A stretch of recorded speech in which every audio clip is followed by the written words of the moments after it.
walking with it.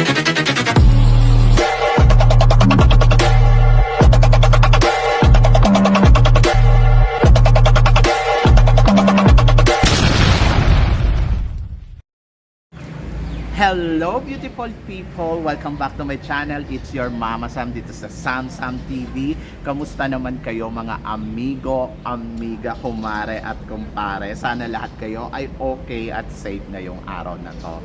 Siyempre ko ako naman nang tatanungin ninyo, nakita naman ninyo, sobrang ganda ng Mama Sam ninyo. Charot!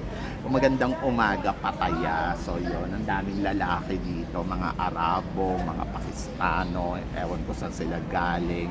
So nag-iba na yung dati mga European, ngayon hindi na, iba na, 'di ba? Diyos ko, nakakaloka. So syempre manonood tayo ng Miss Grand. Syempre excited tayo para sa Miss Grand swimsuit competition na magaganap na mamaya. So ang ang guest ko ay sana makaariba ng bonggang-bongga mamaya si CJ Opiasa. Ayun lang talaga. At syempre excited ako, di ba? Excited ako sa magiging ganap at magiging eksena ni CJ. So yun. So good luck sa atin lahat. Guys, kalma-kalma lang. Grabe yung nakikita ko sa social media. Yung yung mga yung mga hope ninyo talaga, nakakaloka. Huwag na muna tayo doon. Kalma lang muna tayo kasi nako, mahirap na guys, alam na ninyo yun. Basta ang alam natin ay malakas yung laban ng kandidata natin. So ayan, pag-usapan natin yung mga comment ng mga tao doon sa about Atisa Manalo, kung bakit nga ba natalo si Atisa dito sa Cosmo. Di ba nga sabi ko nga, hindi na pala siya pinapalaban during na-enjoyed yung paa niya. Hindi na siya pinapag-go talaga ng Miss Cosmo. Hindi natin alam kung planado ba to ng Cosmo na huwag ka nang lumaban, dyan ka na lang, hanggang dyan ka na lang. So yun, so siguro mula noon ay meron na silang napili or meron naman na talaga sila napili from the beginning pa lang, ganon. So tingnan natin yung mga comment. Sa amin ganun, nawalan naman na ng ingay ang Miss Cosmo. Mahihirapan na silang bumangon kasi walang fairness sa laban.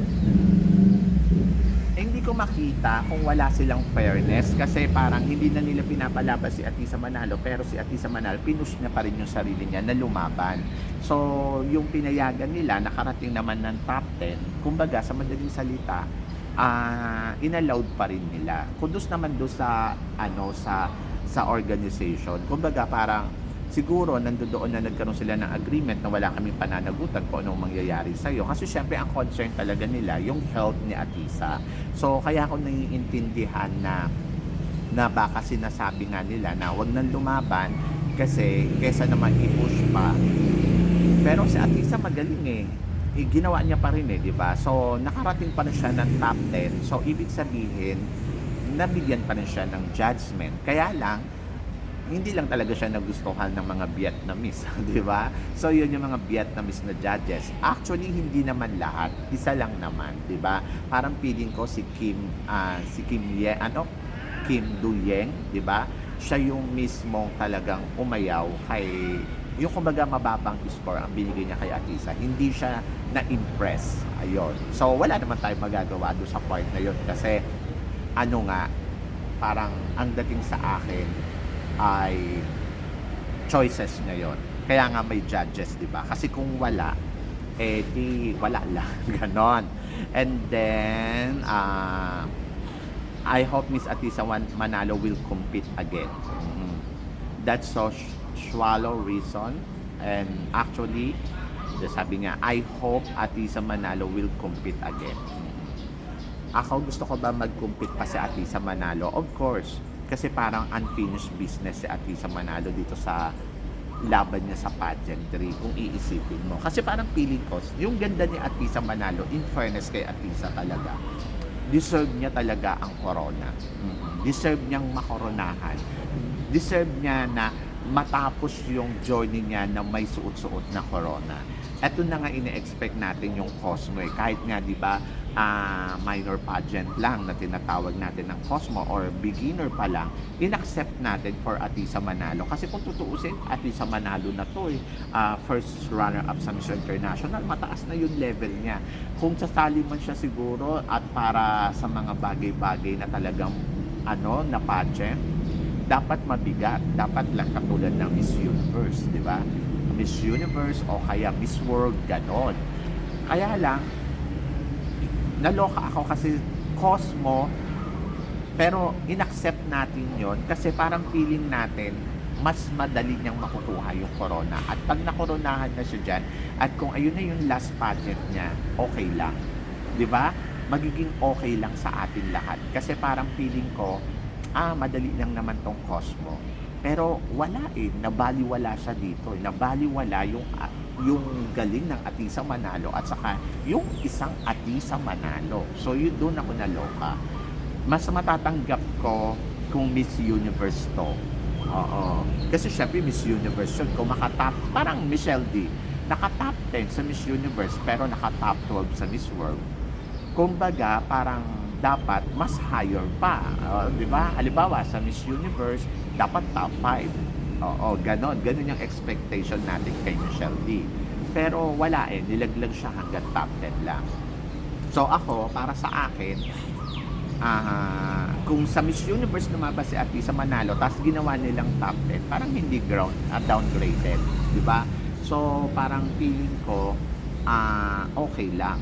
Kasi Miss Universe yun. Parang kay Michelle D, okay lang kung naka-top 10 siya sa Miss Universe. Hindi naman downgraded kasi top 12 sa Miss World, top 10 sa Miss Universe to, Miss World to. So pag pinag-combine mo, winner pa din, di ba? So mataas pa rin yung standard at level niya kasi she is Miss Universe top 10, di ba? At kung kay Atisa, kung naka-top 10 siya doon sa first runner-up, tapos first runner-up siya sa Miss International, tapos top 10 siya sa Miss Universe, okay lang kasi Miss Universe yun. At taas naman ng standard ng Miss Cosmo, di ba? So yun, so naloka lang ako doon sa part na yun. Kasi parang ginawa ninyo yung top 10, yung first runner-up sa Miss International. So ibig sabihin, ang taas ng standard ng Miss Cosmo. Kasi Miss first runner-up to sa Miss International, ano bang gusto nilang ipamukha? Pinamukha nila sa Miss International na yung first runner-up ninyo, ang top 10 lang namin. Ganon. Di ba kung iisipin mo, nakakaloka. Parang ano ba? Okay ka lang, ganon. Ganon, naloka ako doon sa part na yon. Doon talaga, hindi ko talaga matanggap. Kaya hindi ako makamove on. Kasi parang, wow, ang taas na standard ng Miss Cosmo, ha? Yung first runner-up sa Miss International, ginawa nilang Hindi ko alam kung sadya. Kasi di ba may mga lumabas kasing issue noon na parang ganito. Tapos parang hindi nila kinredit si Atisa as Atisa Manalo.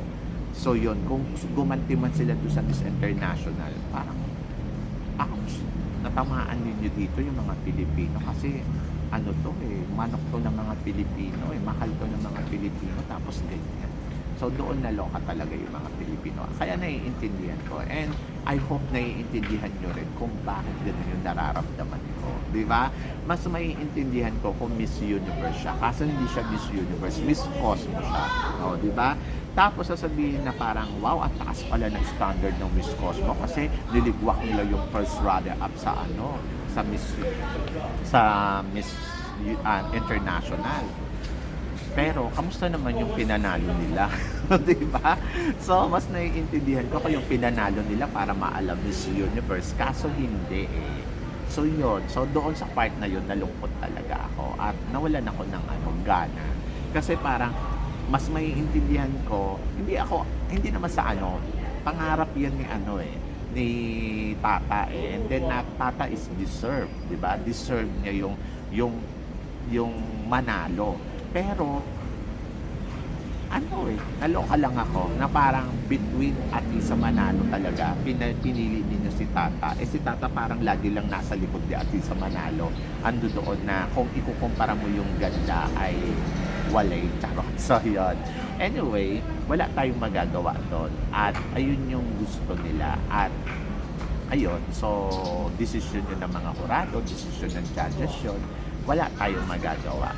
But naloka lang ako ng bonggang-bongga. Kung gusto kong bumalik pa ba si Atisa Manalo, of course, gusto ko siyang bumalik para matapos niya yung unfinished business niya. And I hope na sana sa universe siya maipadala. Oo, kasi parang feeling ko deserve niya yung mas high level.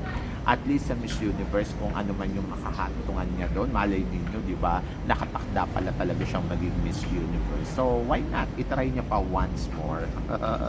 Itry niya pa sa Miss Universe Philippines. At baka sakaling mag-align sa kanya yung mga bituin sa langit. Kasi mas maganda na itinatry more than doon sa wala na. Pwede pa naman itry lang niya one more time. And then, kung halimbawa kung papipiliin uli sila ng corona, kung papadala sila dito, kung hindi sila manalo ng Miss Universe Philippines, I think last choices niya, Miss Universe Philippines. And I think kung babalik siya sa Miss Universe Philippines, ibibigay sa kanya yung corona ng Miss Universe Philippines kasi parang feeling ko, wala naman na siyang iba pang pwedeng pagpilian. And then, I think mabawi si Mama J kay Atisa Manalo dahil siya ang may kagustuhan na mailagay si Atisa doon sa Miss Cosmo. Charot. So, yun. Anyway, so tingnan na lang natin guys kung magbabalik si Atisa Manalo. I hope na sana maisipan pa na isang beses pa. Diba? So, yun. Guys, ano guys ang masasabi ninyo dito sa mga pinag-uusapan natin ngayon? I-comment below mo yan para at least malaman ko naman kung ano naman ang chika mo sa mga pinag-uusapan natin ngayon. So, yun. So, guys, maraming salamat sa inyong lahat sa support at pagmamahal na binibigay ninyo syempre dito sa channel ko. At sa mga hindi pa nakaka-subscribe dyan, please don't forget to click like and subscribe my channel at i-click nyo na rin po ang notification bell para updated kayo. Syempre sa aking mga chika, always keep smiling and laban lang. So guys, hanggang dito na lang. Hanggang sa muli nating chikahan. See you tomorrow. Thank you guys.